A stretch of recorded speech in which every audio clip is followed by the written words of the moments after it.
seems to be freezing because last week I was in North, so I can understand that. So still, you could able to make it. There's talks of volumes about it, and I'm really obliged and privileged that I'm here. I had my first interaction with him about some discussion about his organization, and that's where he invited me, and so I'm really obliged about it. Even before I proceed, let me give a little more brief introduction of mine, and which is about I have 21 years of experience in human resource. I've worked in manufacturing, I've worked with Unilever, I've worked in BFSI, pharmaceutical. Last 10 years was with market research. So diverse industry, diverse locations, diverse kind of a profile that I've been into. My major interest within the HR domain is primarily into organizational diagnostics, organizational change, employee relations, those kind of a work, psychometrics, those kind of a work which actually excites me, even including the crisis management and all those kind of stuff. Now, having said this, and I'm assuming that you have gone through my profile, I had some thoughts in my mind as to what can I cover today, which possibly be useful to you guys. But I don't want to go with that assumption. Let me actually hear from you, some of you, as to possibly what kind of a things that you would like to hear from me. Though I have prepared something, I will talk about that little later. But let me understand as to what are the things that you would like to hear from me. Some few voices, or you can put it on the chat as well. I will be keeping a note on that.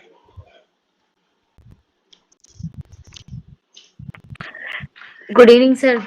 This is Maya, Yes, and Maya. I'm having an approximate 7 year of experience in the different industries, but it might be possible, like in a little bit in a brief in a, of the latest one of the four in a codes over there, which in a still in a drafting and process over there. Mhm. It's very vast. To be frank, it's take a time consuming, but it would be very in a beneficial in a for in a being an HR profession. It's like in the four codes. Sure. Go ahead.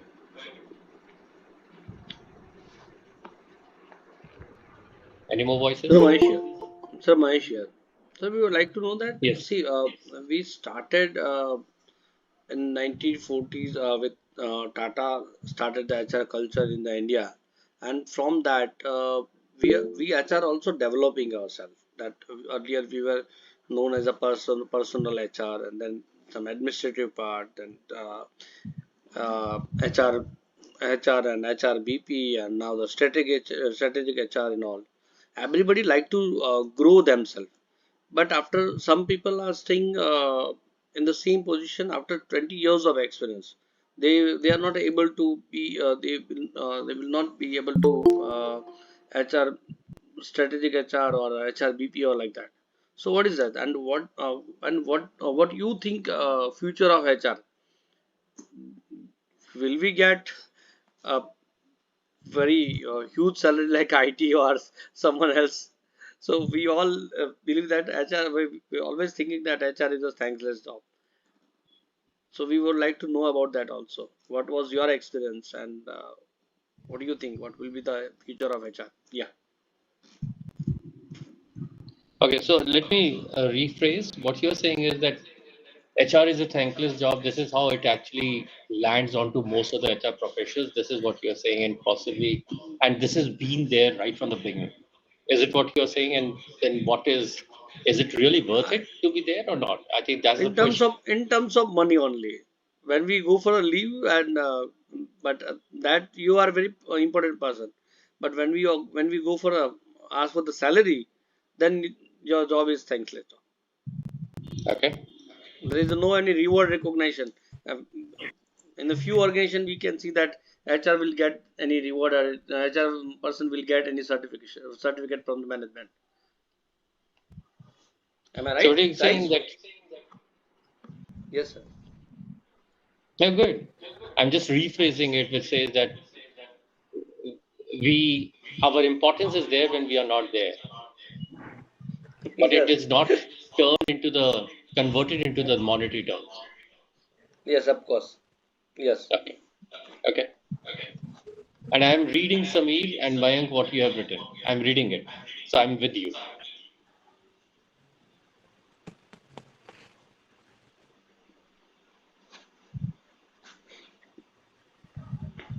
Any more? Yes, good evening, sir. Yes, please, Bhattacharya. Hello. Yes, I can Yes, hear you. sir.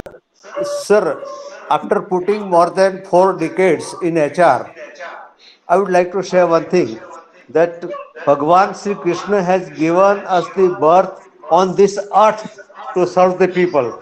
If he can make it true, we are the real HR people. This is what. Thank you. Thank you for your thoughts.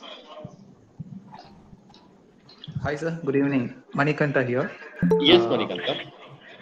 it's a really great opportunity in the late night you are with us. So it's a great, really opportunity. I have one small question that nowadays technology is taking the place everywhere.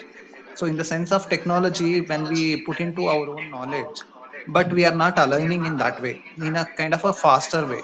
So what is the tackle thing that we need to align with the technology? And another thing is that when we sit with the multiple action activities, so taking the right action at the moment, it is really a mismatching. So what are the things we need to improve as a technical base and the connecting the activities? So it's really surprising me when I go with the multiple activities, so with the technology especially, because of. Manikanta, I'm Yes, not sir. sure I have understood completely your questions. Mhm. Multiple activities. So, what challenges are you actually pointing out, which you are In the sense possibly of facing? like now research and development and learning and development we are saying, and payroll, multiple activities are there. So at a time if we take that in a sorting out to position of like a manager and above, so to connect with every activities in a month of kind of like connecting the people in a department itself, so it's a very challenging task for the managers and above people. So how we need to align these activities in a pertaining to further in future activities?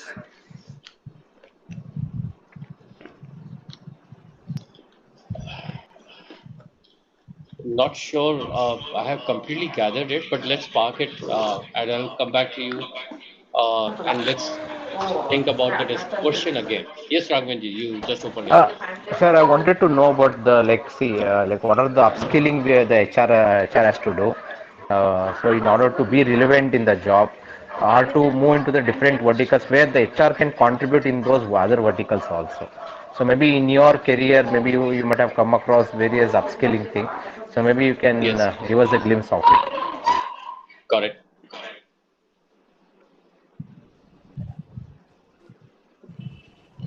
I'm with you. This sales new and old. So, what is your name? Because I'm sure it's not your name, My name is Devashish Nayak. Devashish. Okay, thank you, Devashish. Again, you're talking about the digitization in HR or the technology in HR. Yes, Devashish, you said, right? yes. Sure. Okay, so I think there is enough of questions that I have. Let's talk about. Let's pocket the questions here, and I will also take up some questions later also. Yeah, and Samir, you talked about what are the best certifications. Okay. Now, since we are uh, around the year, in many organizations, we are about to close the year. If it is based on the non-India based financial year, say US or UK based financial year, then we are about to close the year. Even if it is an Indian company, then the annual operating plan possibly would have started. So that means the year has started with, or the year, this closing year is the time when we are starting here with planning the new year. as to what we should be doing it. And that's where the way I have envisaged this session is about, shall we pause a little bit and actually think about, as a HR professional, as a HR community, what is that challenges that we need to address? One, and thus what should be our priorities as a HR priorities? Whether you can consider it in the form of your industry that you're working with or a company that you're working with. If you're working as a consultant, then you can think about as a consultant as well. That's my suggestion. That's my proposal, that possibly we can spend some time out there. And when we are doing this, some of your questions that you have already asked about future of HR, digitization, upskilling will automatically get covered. I just pause. I think someone has raised their hand. Uh, Someone raised their hand. Yes, please go ahead.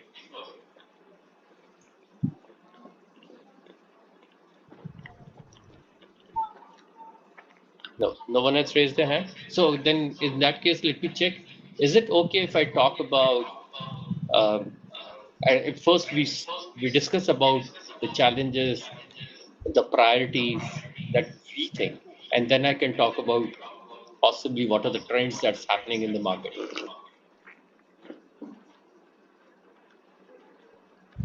Yeah, okay. Sure, Just sure. yeah, Raghavin says yes. A couple of more. Sure, sir. Okay, Manikaran, Mayank. Sure. Okay, fair enough. So I think a couple of voices supporting me. So and I told you the reason for that, that we are around the corner. Let's prepare ourselves for the next year, and let's at least do some kind of a little brainstorming. Okay, so allow me to share my screen, mm, and then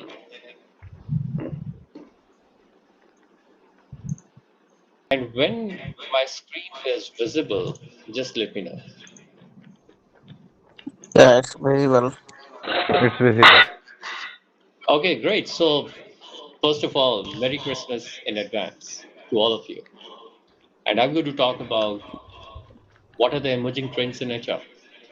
And we all know it's not the same workplace the way we used to be pre-COVID. Thankfully, it's everything is in control. We are about to go there. At the same time, we are also learning about the recent news about how the new variant is coming in, how it has entered India, and how government is taking about to take or have started taking some actions around it. So again, under this scenario, considering this, let's talk about emerging trend. But before that, for the year 2023, let's explore. Think about your company and talk about what are the top three challenges which require support of HR professional. If you are in a company, think about a company. If you can think about an industry, your industry, think about your industry. Anyway, anyway you wish to, you can either speak or you can either write.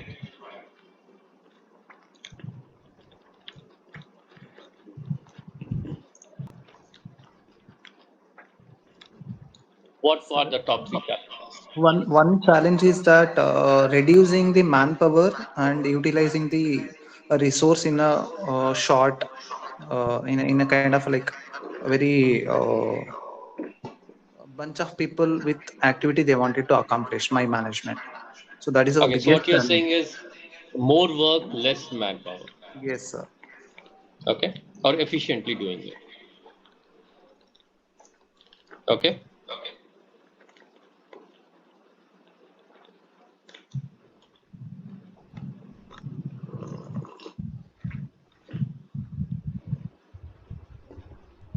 what are the other challenges that you as an industry or as a company that you're facing? And if you're not facing that, possibly would have heard about it, you read about it.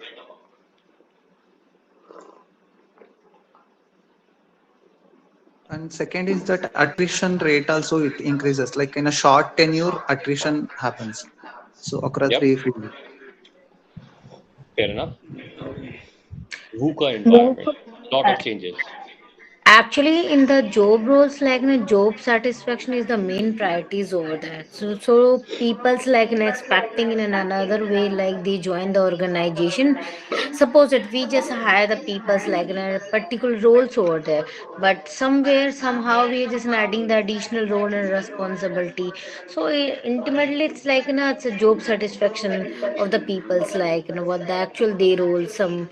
So and apart from that, latest ones in our organization, I'm just facing the problems of the according to the grading systems, so many companies people are having the somewhere rich experience, but they're getting the lesser package. Some people's it's a lesser in experience, but they're getting the in comparison of those people's at a higher package over there. What's a grade system should be there. But in my entire experience, I never seen such kind of the grading system. 5 year of experience, the package would be the 6 lakhs, 7 lakhs, 8 lakhs, and whatever there is some fix up of the scaling. Okay, compensation parity that you're talking about. Yeah, exactly. Correct. Balanced paperwork. Okay. Anything else?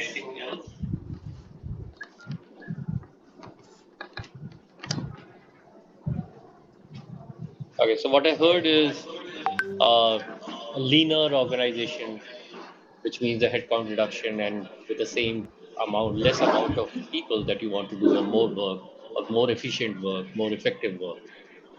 Uh, Employee engagement that is coming up, which is also I will plug in as a job satisfaction, attrition, lot of changes, and possibly I will say frequent changes, not only lots, but again and again. Then there is Mayank is saying people management. Okay, I'll take that people management. These are the kind of a challenges that you guys think that in your company, in your industry, that is prevalent. Cool. Shall we move to the next question and then possibly I can add? And the next question is, knowing these challenges, what do you think you as a HR leader, irrespective what designation, what role you carry? Yes, Papa, you have a question. Yes, another challenge we are facing, one is attrition, another is increase of manpower budget. Means manpower costing is increasing day by day, which is directly related to attrition. Higher the attrition and higher the cost of manpower is there. Yep, yep. Great. Thank you, Gopal. I've written those elements as well. So let me read again.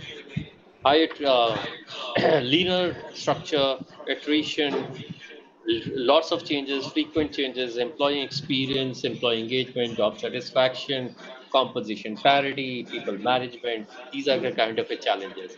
Now think about, place yourself as a head HR of the organization that you are into right now. Listening to all these challenges, what do you think should be the top three priority, your top three priorities to address this?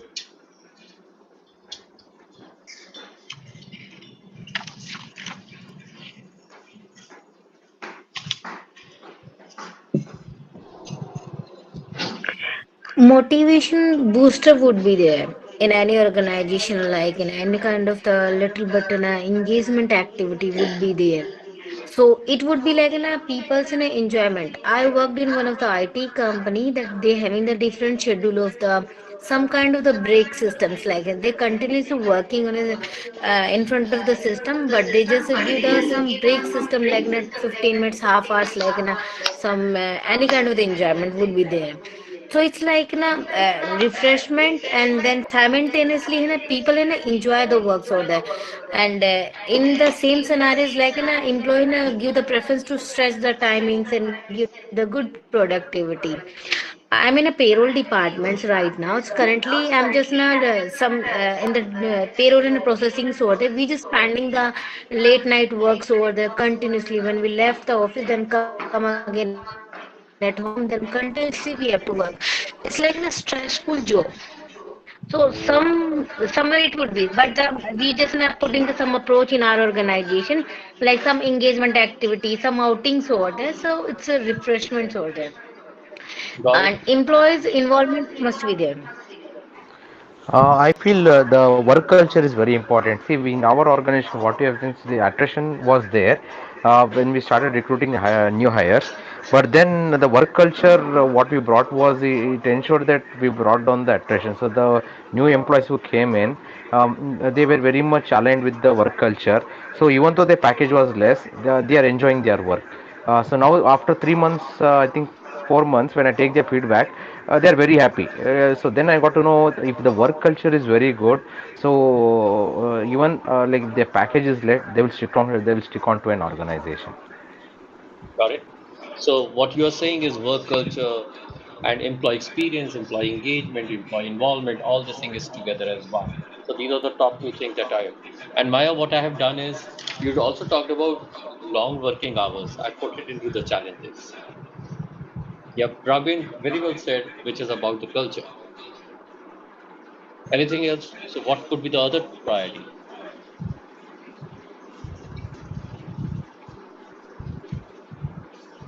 So always it's a one side way of a decision making will be there. So we need to go with the downwards also. Only upperwards input will be there to gain the knowledge, but the down part also we need to understand what is their issues. Then it will work equally. So that kind of a culture is required in organization. So upward and downward communication is most important. Okay. So you're also saying knowing the pulse Yes, sir. and then having a dialogue or conversation. Exactly, sir. Okay. And possibly that's the part of how you will bring the culture, how you increase the experience of employees, how do you engage employees. That's one of the way that you're saying. Yes, sir. Yes. Okay. So let's spend another one more minute. What are the other thoughts that are coming in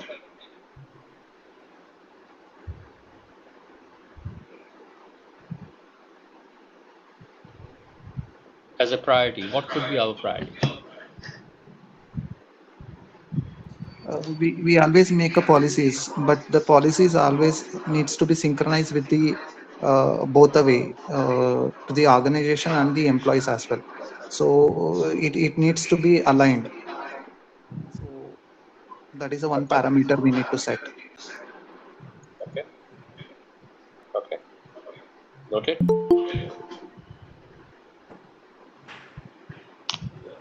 Okay. So what I do is, well, I'm going to I go back to my screen and share with you some of the thoughts. So we talked about the challenges, we talked about the priorities that we want to put it for 2023. And this is what I'm going to talk about today. What are the quitting trends and the reasons? What are the top HR priorities? Dialoguing on leveraging these trends. So how we can leverage on these trends? And possibly what is the expectation from HR partners? I just put this thing, these are the things possibly we can have a dialogue today. Do you think it makes sense? Yes, sir.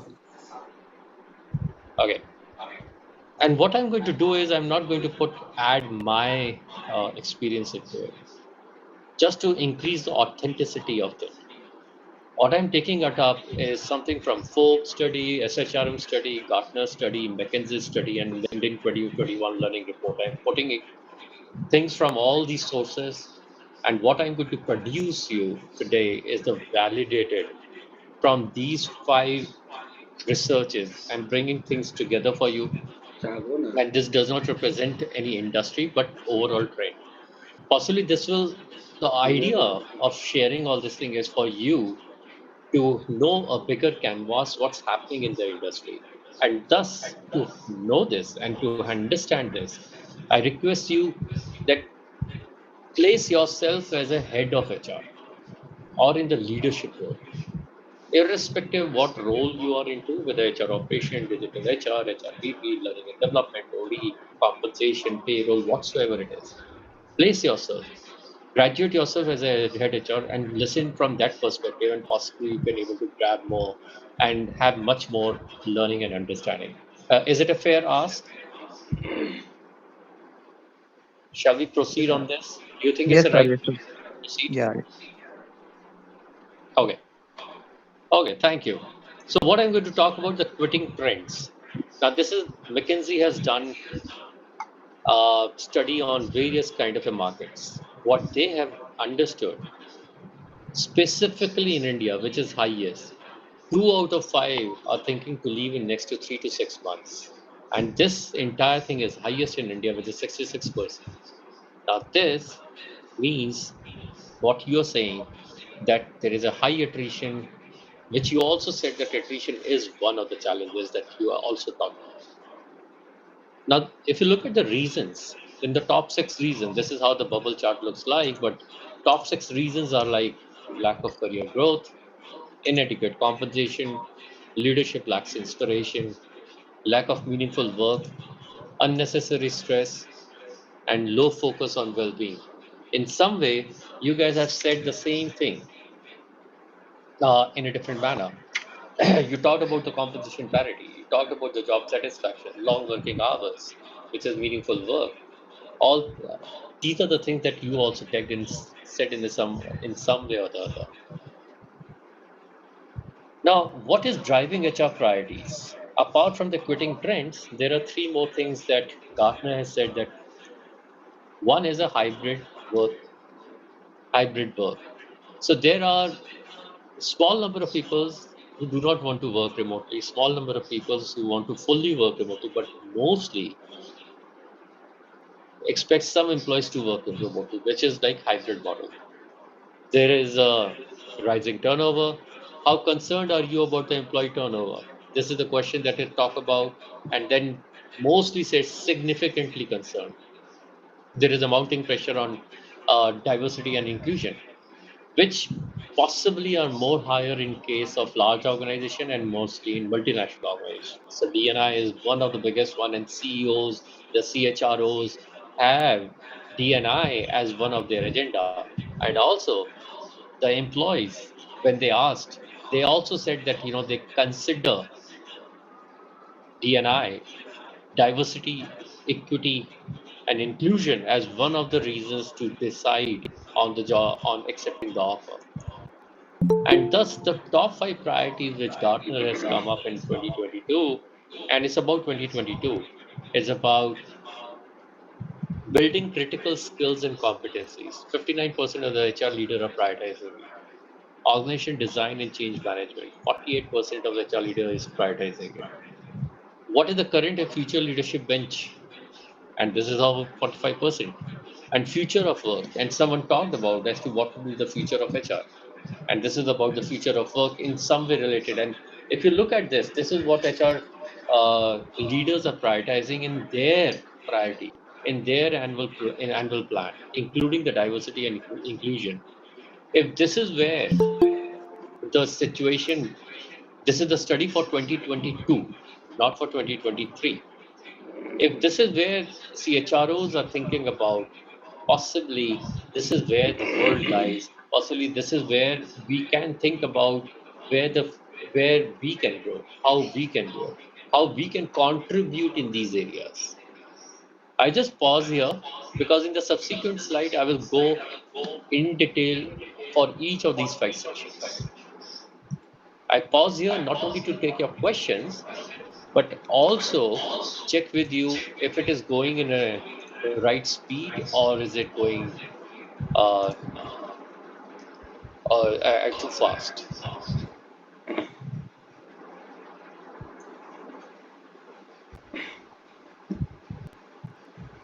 Any questions, any thoughts here? So you're It's I going think going at well, so. the We sir. are right going well, speed, sir. and I think you're quoting some really great studies, from Gartner and from Message RM as well. I'm really interested in knowing the top priorities, especially this point where number three, where they are focusing on leadership bench, and I noticed very in a small nutshell, I noticed that the sample size is almost 570, which is really nice, right? I mean, and I'm assuming this is across industries, or is there any industry Yes. specific No, no, this across data? industry. Right. So Across I'm really industry. looking forward to go into the details of this. This is really a very very Okay. insightful information that I'm looking forward to. Great. And what I've tried doing in the subsequent slide is just to crunch everything into one slide. But for one thing, there is one slide, except in few of the cases where I will take a little deep dive. Thank you for showing that interest and endorsing that we are going in the right speed and direction. So let me talk about one of the things. So the first one, building critical skills and competencies. 40% of the HR leaders say that they cannot build skill development solutions fast enough to meet evolving needs. That means after the pandemic, the speed of work, the expectation has increased. Why this is further more chaotic? I'm using the word chaotic because after the pandemic, the business want to cover up what has happened in what the deficit of the last 2 years. This is one, and they want to do it fast. And number three, after the pandemic, everyone is finding the solution. Everyone is finding here and going here and there and trying to find out what is the best way. And thus, in the process of speed, everyone expects us to be agile, and everyone wants that we could able to develop and build that skill faster in terms of the talent. But there is not enough for them inside them to do it. And thus, the situation is that it's tough to predict what would be the future skill look like. Pardon me, sir, if you're changing the slide, it is not visible. Or is it so?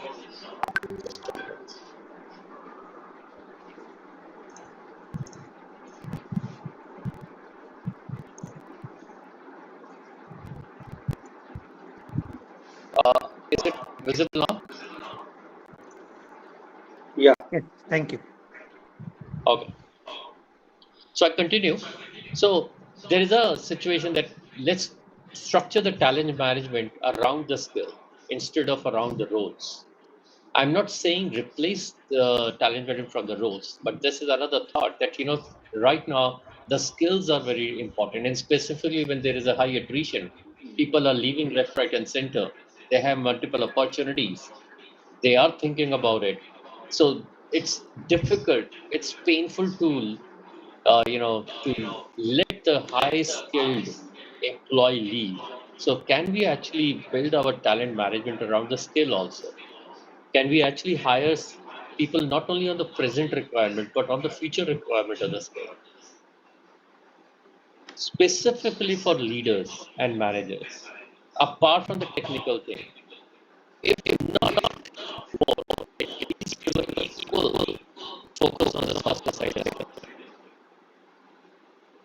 This would help a lot in terms of building and controlling down competencies that is required, reskill, upskill, and use technology. Use technology for a higher outcome. Suppose there is an organization of 10,000 people, 20,000 people, and develop people, 30%, look at what number is sitting and so it comes like a factory. It's like a machinery that has to operate on board India, train them, have goal setting, book them in places, and also for the people that they have a good experience. And if they have a good experience, this is how they will put their thought into the social media, because any new employee that comes to the organization will not only believe in what people are saying about their preferences, but they will also look at the social media and then decide whether I want to join this company or the other company. And thus, the executive experience, the other experience, onboarding experience, and all experience, holistic experience is very important. And that's purpose it is important to have technology to do that. Otherwise, it becomes difficult to provide standardized experience around there. I will pause on the bit later, but I will let me cover the second part as well, which is about the organization design and engagement. 54% HR leaders say employees are feedback on month of this. Long working hours, get on the break, there is already a lot of work that is existing. You said this. If you look at it, this graph, which started as a somewhere, how the impact of employee fatigue on the organization, which is on all maximum is the same thing, but on inclusion and collaboration, performance, discretion, intend to stretch, team innovation, all is getting affected. If all this will affected, how will the business will definitely get affected? And thus, focus on the change experience. So, can we actually reduce unnecessary stress in day-to-day work? And we can have a regular check-in for this. Uh, think about for a new employee, or even for the old employee, what are the movements of truth, and actually build upon that movements of truth. And developing team cohesiveness through empowerment of team. And someone did talk about, you know, can we have top down? Can we have bottom up?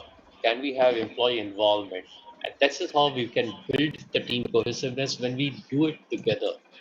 The other aspects, we all know about the well-being. I'm not going to cover on the well-being because everyone, there is so much of step. But I want to focus on two things. One part is financial planning.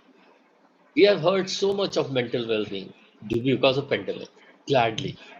Before that, it was a health well-being, physical well-being. Now, what I'm going to talk about is a financial planning.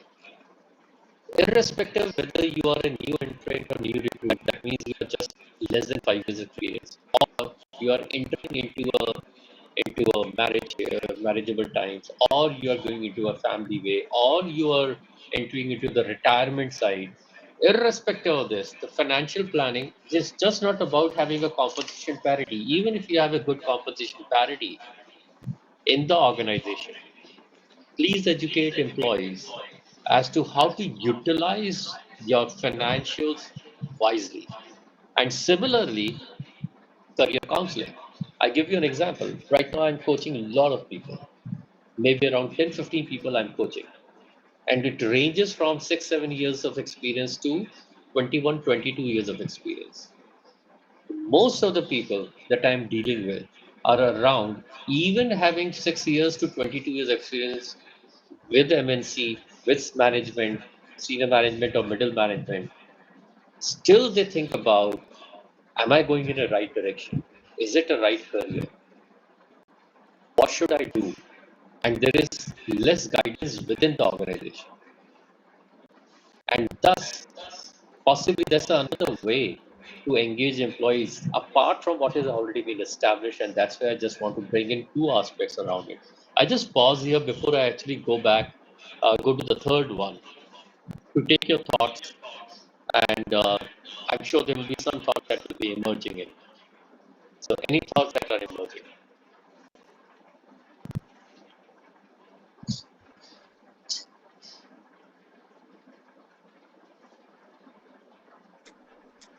Very interesting thought, sir. I think around financial planning and around the career counseling that you mentioned. I'm really, I think it needs a lot of maturity uh, on the organization perspective too. I think it is also pertinent to understand how mature the organization is in terms of understanding what is required by the employees, right? So um, you make a valid point wherein these are important levers for employee engagement or may act as important levers for employee engagement too, right? But then it also boils down to how maturely the organization understands uh, these aspects. And similarly, when you mentioned about the stress bit on the employees and the impact of on innovation, again, I think the organization again shows the maturity of the organization on how it is. understanding its innovation index and whether it really needs it to grow up, I mean, in the longer run or not. And how, I mean, from my perspective, some industries might need to survive and thrive, and they need to continuously innovate to survive and thrive. But others maybe, are already in at that level where they don't need innovation, or they want to just, continue the run, and they are maybe probably the industry leaders. And might be they are still innovating and investing, but then might be they're not really looking into that aspect from the employee perspective, or it might not be the top challenge for them. So yeah, that's what my thoughts are. I'm sorry if I may have diverged from the topic, but these are my first thoughts on your couple of No, no, slides. please continue. It's important to capture the thoughts. This So session is for you guys. Yeah. Thank you, Samir. It's a very valid point that you talked about. Some more thoughts, some more questions. If Sir, So while I think, listening, hope Mahesh bhai, you're going. yeah, Manikant, you can. Yeah. Since listening to your words like a presentation, by saying also that visualizing all the things, we are far, means myself, I'm not quoting anyone here, myself, I'm far behind. So, to align these thoughts and understanding the reality, of what you are presenting, it's really not up to the my mark. As of now, I'm really openly saying that to understand these are the things are parameters to set myself, it's like oneself, it's a quite challenge only, that to overcome, how it is possible for a HR to align with management, align with employees, align with mid levels. So what are the strategies I need to make myself to enhance, or to align? So these are the questions are coming over while the presentation. So I am really blank as of now, but still I'm eager to understand what is to do all these things. very interesting question. I will want to answer this. Mahesh, you had some thoughts. Why don't you actually add, or you have a question and then let me answer this.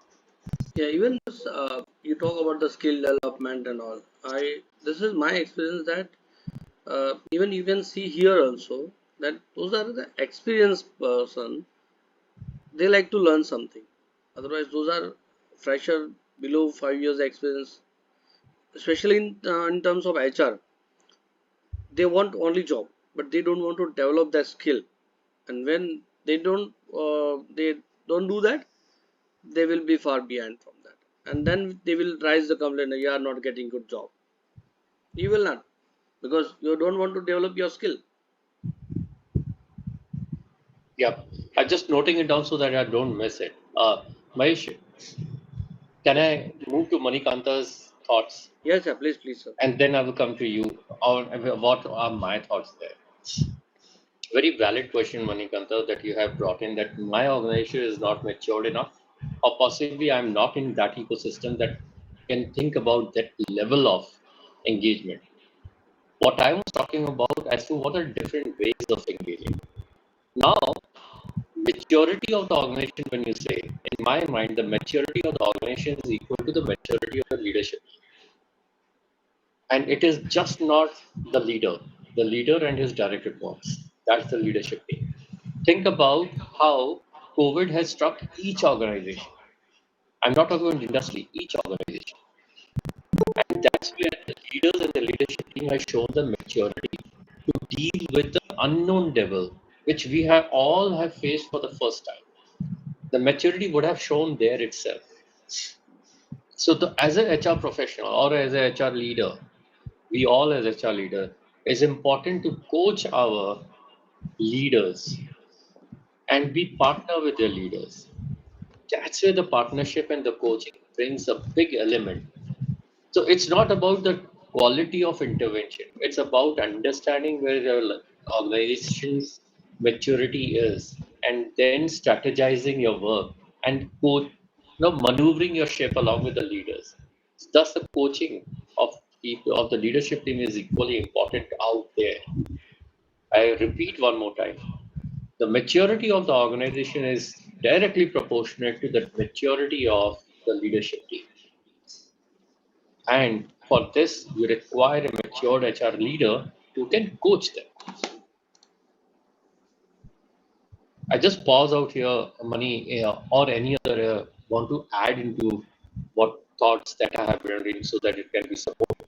It can support everyone. Sir, it's a great thought you have shared that it's like a dilemma in between the multiple people. Like in HR department itself, we have a different departments. So while coming to the heading to the each department, we have our own particular domain and handling. But the HR head is always the safer side play. It's kind of like he's taking his role and providing us certain activities, and we are finishing it off. But further to developing our skills into the across level as a strategic way, it is not giving that much of space. So this is where we are stucking over in a kind of a mid level.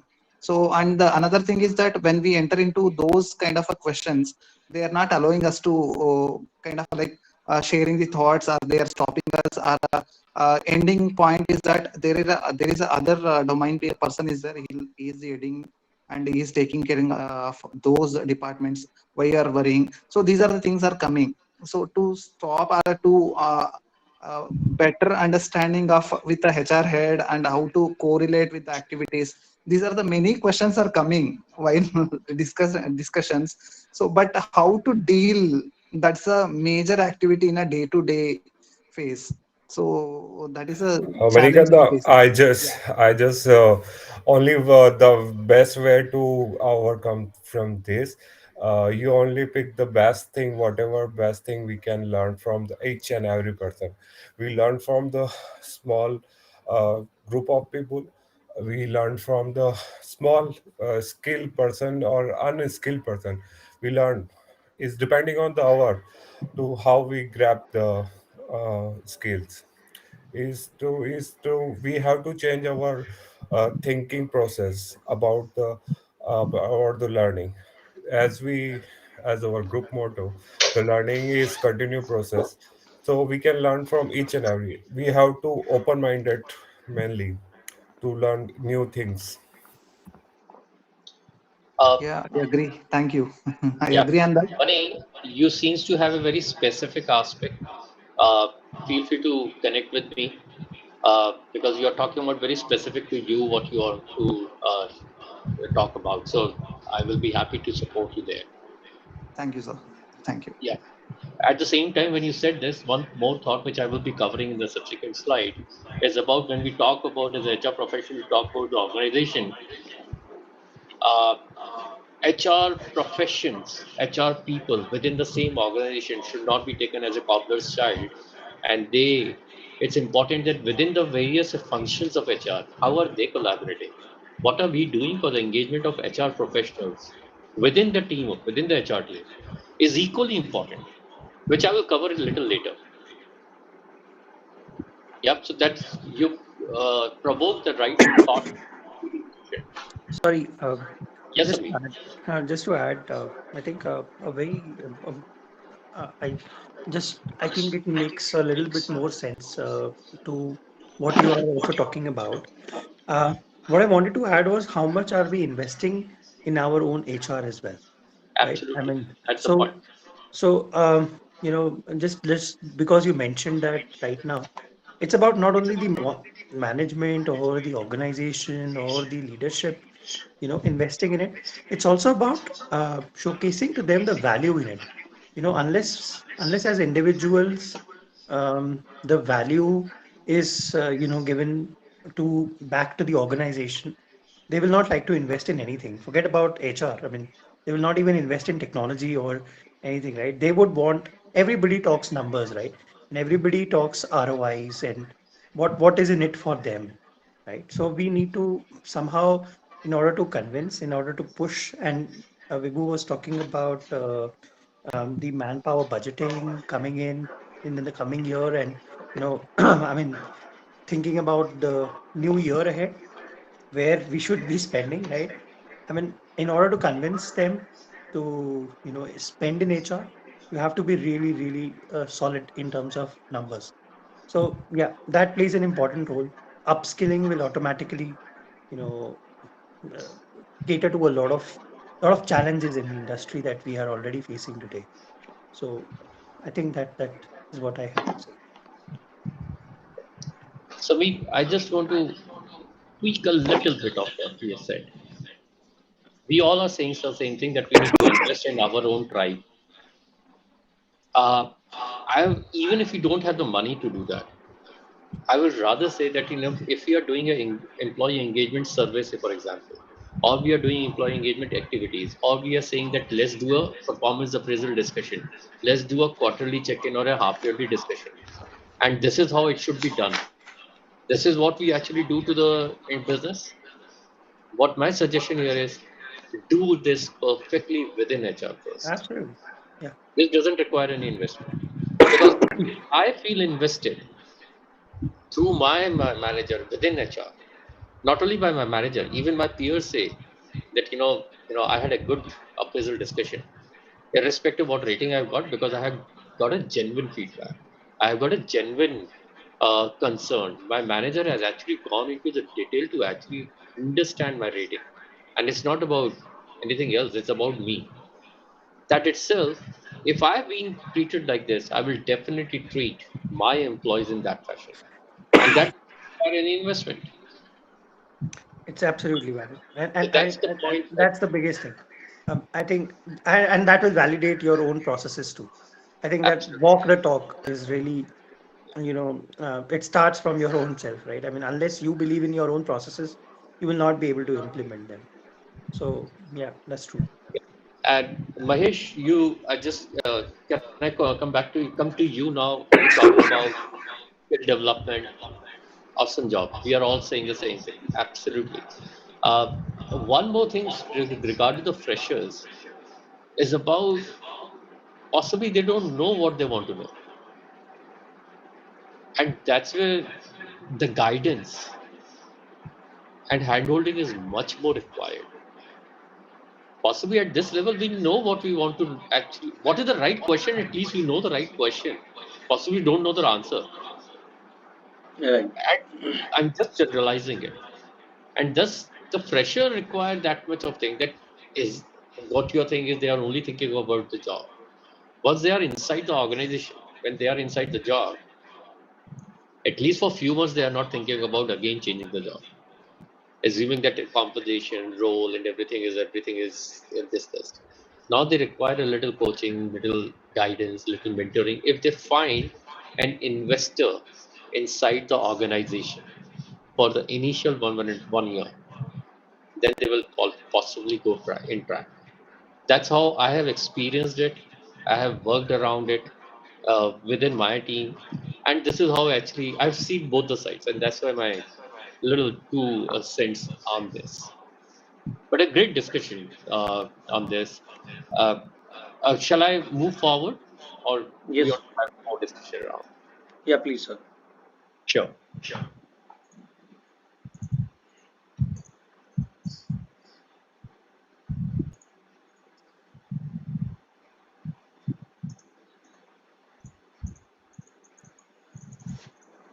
Okay, so now it's about the bench, leadership bench. 24% of HR leaders believe they do not have effectively developed middle levels. Now we talk about the skill development or the talent development. If you look at it, even if you look at the advertisements, most of the advertisements and most of the products, at least in my observation, are either about the leadership development or it is about the frontline development. Why frontline development?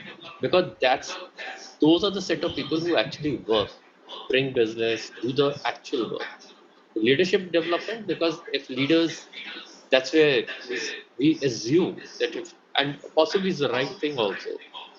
If the leaders are right, if they invest in them, then everything will be invested. Now, the point that I want to bring it out here is, if we develop the middle levels of manager who can be a potential successor to the leadership team, then the work of a leadership team will also get reduced. The middle level will be strengthened. They will be more engaged, and to do that, it's important to equip them how to lead with empathy. And my experience, and also what I studied, I read. The common barriers to actually lead with empathy is three things: skill, mindset, and capacity.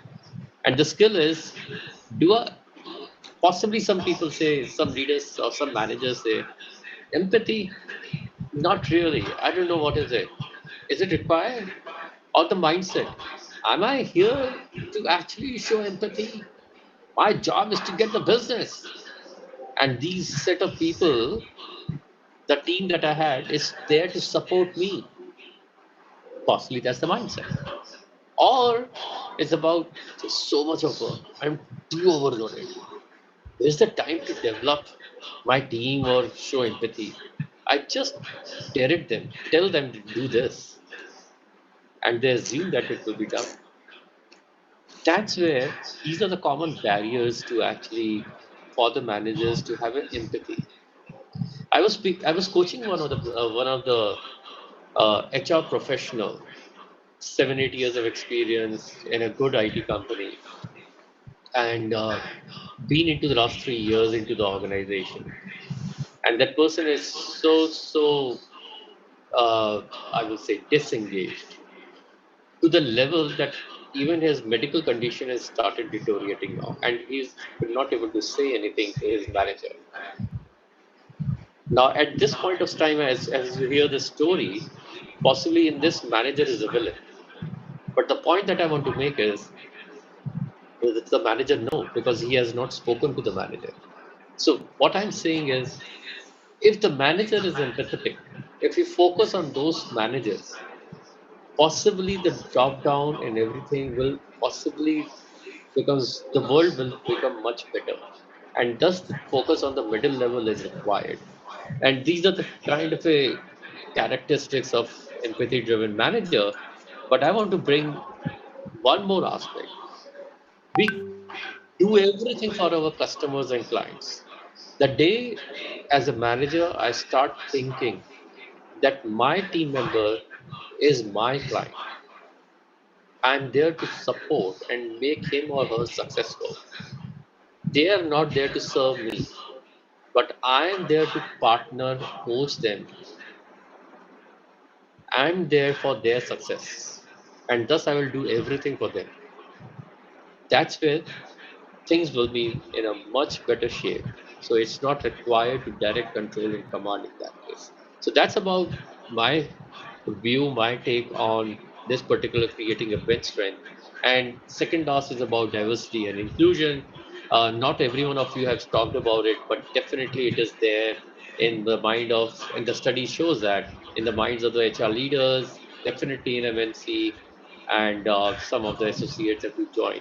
I'll talk about the future of work, but I again pause in case some thoughts are emerging, because I'm going to take some time on this future of work, uh, because there are a lot of things out there which I want to talk about.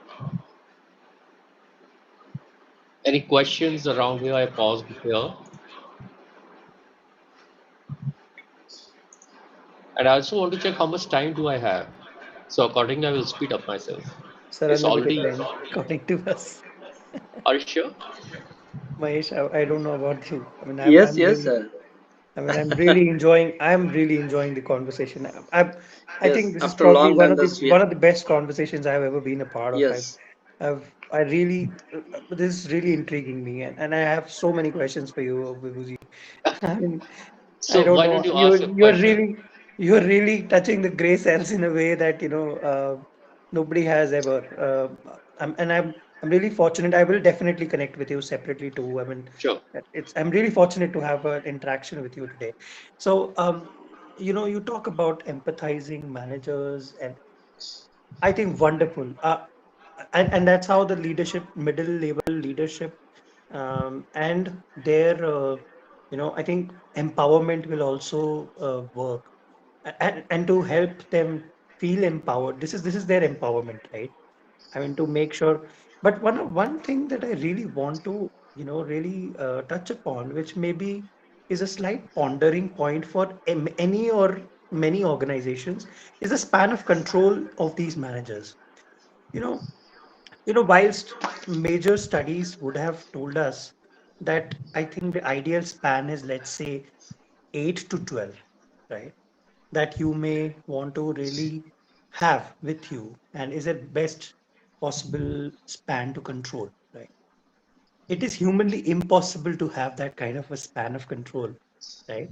And somewhere the pyramids of the organization really diversify that to such an extent that I see some huge teams wherein people are controlling 70 members, 60 members, 50 members, right? Which is, even if that manager is an empathetic manager, entire time of that manager is going to go only and only in dealing with these empathies and managing his entire team. I'm really not certain how they are going to manage the even the workload or bring in extra business or get in other things. But very valid points that you put in were that yes, it is the need of the hour for these people to coach their own team and to also be there as a their team should treat them as a leader, right? So they should vouch for them, and then only they will feel empowered. It's very important that everybody is easily approachable. So you mentioned about that story of that IT guy who is not able to talk to that manager, which is again, a sad story, a sad reality of miscommunication or no communication, rather, right? Between the manager, what is said and what is done, right? So it's kind of that. So it's very important that if my manager is not speaking out, am I also making that effort to speak to that manager? Or, is my how much do I know my manager, or am I treating him already as a villain? Am I having preconceived notions as a villain, right? There are a lot of biases that people also live in, which we need to really, uncover. So yeah, and I think engagement plays a very important role again here. How often we communicate, how often we talk, and how we really do work as a team plays a very important role. So that those are my thoughts. Sure. Thank you, Samir. Yes, Maheshji, you want to say something? Yeah, and I think it's quite difficult job to engage your leader with the organization nowadays. You can mentoring these lower level people or the executive level people. That's quite easy job according to me. But handle this leaders, or those, especially those are in the front line, and if they are negative with the organization, that will be a very tough challenge for the HR. Now I'm facing, right, currently I'm facing that the same scenario. Just even I have a word with that. That top chairman, director, he always with the positive thoughts. But the second line, okay, they are senior person, but still they don't want to be a good leader for the team and all. So there are some lacking, and we need to cover this. We need to fill this gap and all. So it's quite difficult. I understand that. Uh, as you mentioned that uh, experience and hand holding HR should be there who can handle this situation. At that time, HR should have a great HR can play a very vital role in that kind of culture. But how, that we want to learn from you. So there's thought that is coming to me, Maheshji, which is about leadership, whether it's of a CEO or a CEO or is a CHRO, is a very lonely place. Yes. And it's a difficult place. You know why it is difficult? Because you cannot pour your heart out. You cannot say that, I am feeling scared. You cannot say that I don't know. Because there Yes. is a lot of things and you feel lonely. And in that case, if your chairman with a louder voice at that authority is saying that this is to be done because this is the problem and you feel unsafe in that, then Yes. it's Definitely. automatically you bound to accept this. Now, this is the scenario, this is the truth, and this is the truth even for the leaders, for the same CEO, because his or her insecurity is about the business, to sustain in the business. And that's where, when you have either an internal or external coach, I'm not saying advisor, Advisor is not generally there. If you have a coach, then person feels psychologically and emotionally very safe to spell that out. And when you Yes, are outside that problem, you can able to think rationally and have experience. absolutely. And that's why I'm just pointing this out. And you said that it's easy to manage this category, but difficult to manage the senior category. And that's why we are actually paid for and positioned at the leadership level to do the difficult job. And there Yes, is all absolutely right. that's a great thought, a great conversation.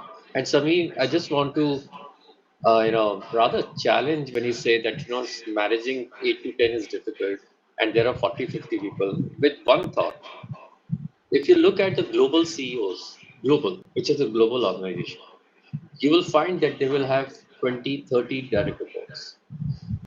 So it's just not the numbers. It has many elements to it.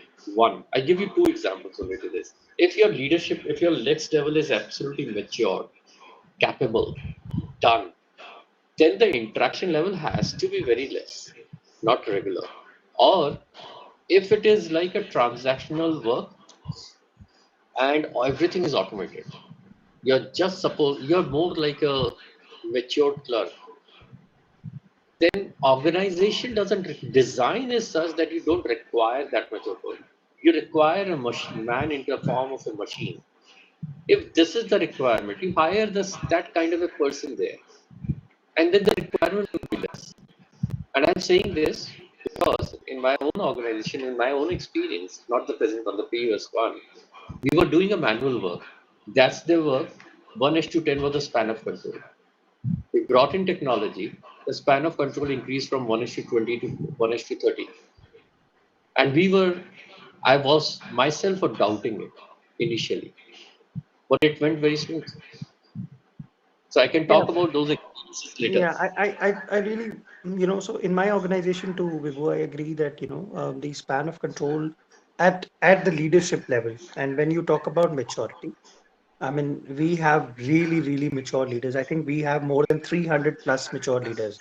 And I say that with pride. Why? Because, we follow them, honestly.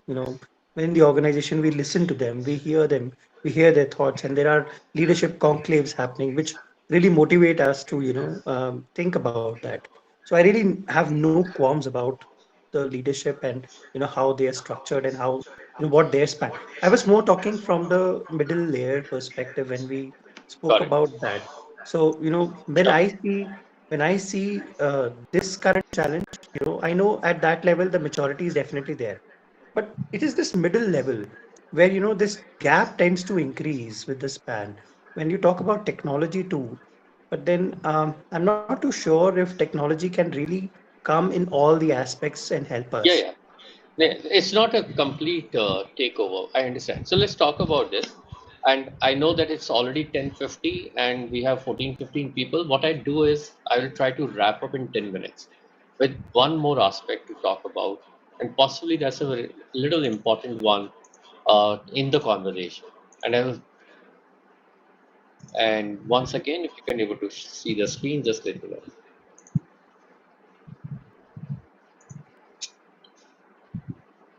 Is it visible? Yes, it is.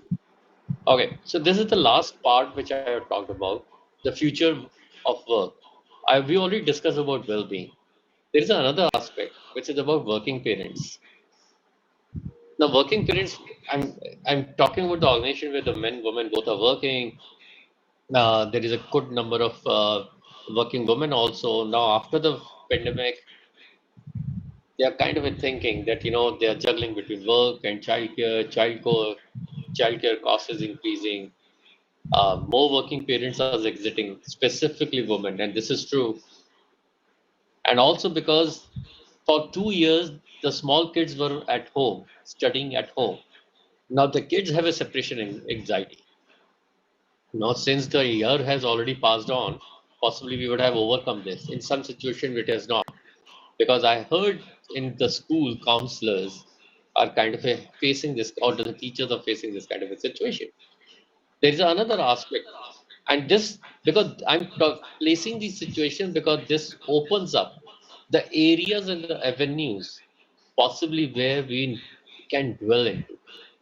The tweaking in the hiring approach, so much of hiring, diverse hiring, this hiring, people are leaving left, right, and center. You talked about the labor codes. In the labor code, there is a fixed term contract, FTC concept that's coming in even after retirement. I mean, why do we need to actually wait for labor codes? Possibly we can introduce that now. It's under the right garb. Uh, we also facing that there is a lot of background verification which is required, because now even I have faced this, that there are people who are coming in with faults, and there is a proper systematic industry of actually producing the false credentials and even validating it. So that's where the background verification becomes important. Invest in candidate, and this is there some consultant there? Then possibly it's about them. Then as a consultant, if the candidate comes to you, don't consider candidate as a commodity. Invest in the candidate. Possibly that's where, if we have a consultant here who is into recruitment consultant, that becomes equally important. Boomerangs, reduce selection time, because the speed is the key right now. Power skills, I just moved there. So these are the top 10 skills: onboarding, uniform employee experience. We already talked about it. And I'll go to the another few more aspects. We talked about the composition philosophy. While we are talking about the parity and doing the right thing, I'm not touching base on those. I'm touching base on a few more aspects, which is about annual increments. If the people are leaving because of the composition, can we really think about shortening it? Maybe 6 monthly. We all talk about meritocracy. No doubt, no replacement. Tenure or loyalty also has to be bring in some aspect. There is another aspect which is about ring fence top talent at any cost. At any cost. The way to do it is just don't compare compensation of top talent within your company. Compare with the industry, and also place yourself. Are you a performing company or a average performing company? Why I'm saying this? The top talent of a performing company is much more likely to get much higher compensation as compared to your top talent of a middle average performing company. So you don't have to compare the composition of the top talent inside. You have to compare the top talent composition of the top talent outside, and then ring fence them. And I repeat, one other another element of comparing with outside is also comparing: are you a performing organization, non-performing, or average performing, and accordingly decide. And this is where we actually talked about. I'm bringing the next, which is upskilling HR. HR is no more a cobbler's child. It's not a thankless job. You have to actually place it, put things right, including the composition for HR. Otherwise, they will also leave. There is a huge attrition in HR as well. And what is required in them for the future is about commercial and business acumen. Do we only talk about empathy in people, or do we actually understand as to how do we manage the employee cost? How is it actually supporting the revenue? Are we also saying that as the revenue is increasing, we can still invest in higher headcount or the overall people cost? But if the revenue is decreasing, are we still operating at the same headcount or people cost? Then it's not right proportionate. So think about, so we need to have think little as a business person. People analytics, big time, digital marketing, behavioral science, employee relations. I think these are the upcoming aspects. Organization development, executive coaching. These are the skill of future. And don't wait your manager or the organization to invest in you. You have to put your first, second, and third step. Then only fourth and the fifth step will be taken by a manager or the organization. The onus is lies onto you and me. I have to empower myself. I have to empower in my own branding and in my own upskilling. No one else is going to come to me to actually place myself. So that's where I want to also talk about decide, discuss, decide, and then act on it. Invest on yourself because is your you are a businessman of yourself. You are the CEO or MD of your own brand, your own self. So that's why we have to invest in this. And workplace with purpose. I possibly stop pause here because of the paucity of time. Because this section itself, I have 3 4 slides. So I'll just pause here and I'll seek your permission if we can actually take questions around here and then close it. I don't mind taking forward, but I'm also mindful about, uh, you know, that it's already in this. Yes. Yes. I think there are lot many questions after this, after checking these slides, and I decided that again, and I will check another, one more time or two time. I will check the recording, and I'm very curious about to learn the new things. Yes. But yes, I just come to know that HR have a great future ahead. Absolutely, it has. First of all, thank you so much for sharing wonderful thoughts. That's wonderful. It's really nice. Uh, Thank you very much, Mahiji, for calling me, inviting me. Uh, since it's 11 o'clock, I take quick questions that you have asked me in the beginning, so that yes.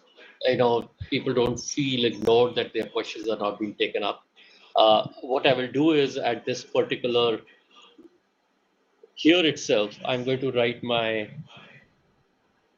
email ID. Please feel free to mail me, call me, and in case you need any support, this is what my mobile number and my email ID is. In case you need any support, there are some questions. Labor codes, a big canvas. So allow me to actually skip this question because there is a huge thing that you are talking about. Your question it requires a big session. Future of HR, I think we did talk about. Biggest crisis, my biggest crisis is again during the COVID times. But because of the COVID times, it's just not COVID. Because at the same time, our organization was spinning off. At the same time, we were splitting into two organizations. At the same time, we were closing the markets, which has less to do with the COVID, but because it was a strategy. And at the same time, we are doing everything. The biggest part of it is that even if we have laid off, even if we have closed the markets, even if we have done everything, same set of people and every set of people, existing and exiting both, have paid a lot of gratitude to the HR team with the kind of an investment that we have, because we had humanized every aspect of it, including the exit. So that's challenging, but that's interesting. So which And organization, I'm sorry, is this that you're I talking was about? talking about the previous one, which I was recently working till 2 months back. Nielsen IQ. Nielsen IQ. Yeah. Uh, in fact, I've written a kind of a big document for my internal I mean, within for my own HR team of 50 people, when Nielsen as to how can you humanize the exits, and that's the reason we don't have even single escalations. Rather, we Oh, have wonderful. much more, much more. But one example which I can say is that during that time, since we were not hiring, the entire talent acquisition team were, were placed behind these exits to provide the services of outplacements, internal outplacements. Yeah. So they were hunting job for them, and they were hunting, preparing resumes for them. They were actually supporting how to prepare for the interview.